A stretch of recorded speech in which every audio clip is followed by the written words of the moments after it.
रमेश भैया, जरा माइक लीजिए ना एक बार। इनके मुंह से पुदीना सुना है, बहुत सुंदर बोलते हैं।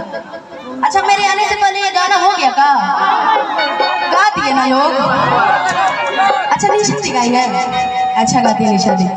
भाई एक बार बोलो तो एक बार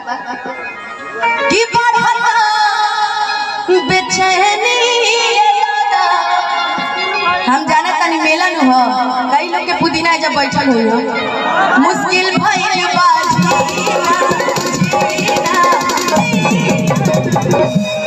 मेरा पुदीना।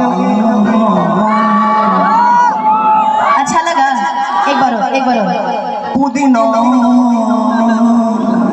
तनी एक बार झूम के तनी नाच के बरगादा ले ला पुदीना, ले ला पुदीना।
भाई राजू भाई हो दिल पुदीना।